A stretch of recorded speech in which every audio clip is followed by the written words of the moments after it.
Out to a local Fox station yesterday, Beto O'Rourke will officially join the 2020 quest to become the Democratic nominee and the next president of the United States. He is on the cover of Vanity Fair. There's an article in there that we've all written. It talks about his family, his 3 kids, his wife. When they recognized that he had a spark, that he had a gift, his wife says, we realized he had a gift when we were in Houston. It was the 3rd stop in the Senate campaign, which Ted Cruz won.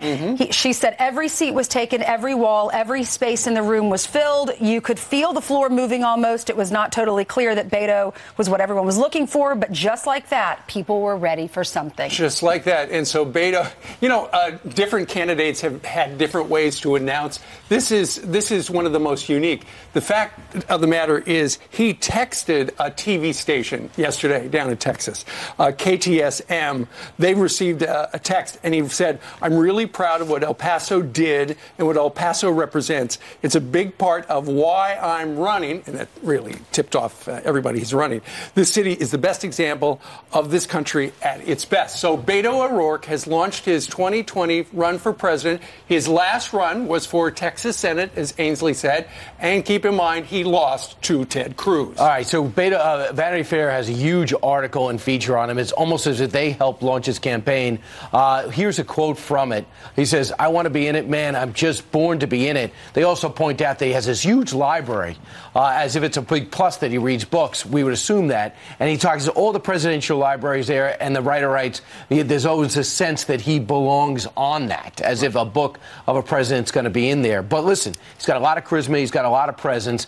I know one of the reasons he's not running for Senate is because he personally gets along with Senator John Cornyn and didn't really relish the fact of running against him. But, man, I know Abraham Lincoln did it, but it's very tough to lose an election for the Senate and then try to get the ultimate prize, and that's the presidency. That's right. He says his biggest vulnerability is being a white man in a Democratic Party that's yearning for a woman or a person of color. He says what's different, he was complimenting some of the other candidates in the Democratic Party in the article, but he says he's a youthful uniter. He's willing to listen and learn from right-wing voters, and he's willing to work with Republicans, he says. Okay, keep in mind he is from down in Texas. What does he stand for? Well, he has been in the U.S. Congress. He's had some posts in local politics down in El Paso. Here are some of Beto O'Rourke's positions. While the President of the United States is for the wall, Beto O'Rourke is against the wall. He voted against ICE. He voted against Kate's Law. And he voted against the Trump tax cuts. But wait, there's more.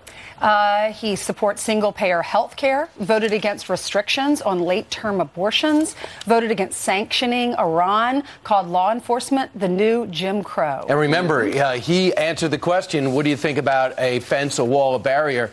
If he's elected, he wants to take up the barrier. He said take out the fence. Right. So, man, you talk about a different policy when it comes to border control. I don't know how many people in Texas are going to feel about that, San Diego, New Mexico, or Arizona. But President O'Rourke would have a free-for-all of the border or good electronics. Well, you know what? It would be a binary choice. One person, if it were Beto O'Rourke versus Donald Trump is for a wall. Beto O'Rourke wants to take the wall down. Karl Rove is somebody who is watched Texas politics for a very long time, and he thinks it's curious that Vanity Fair came out with this cover with the fawning review as well and said this on the channel last night. I think it is interesting that he has essentially made a pro forma announcement of his presidential candidacy in a magazine with the term vanity in it. The guy served a couple of terms on the city council of El Paso and 3 unmemorable terms in the U.S. Congress, but man, I've just been born to be in it. It's a pretty extraordinary article.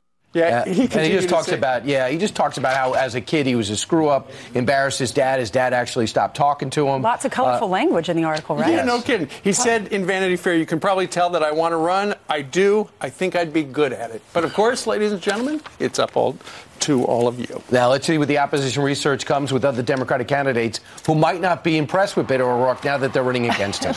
All right. Coming out on the stage on He says he doesn't prepare for any speeches. Yeah, I know. Right. He just goes out there and wings it. He says, and if I'm not prepared, I'll just go up there and introduce myself and then take a bunch of questions.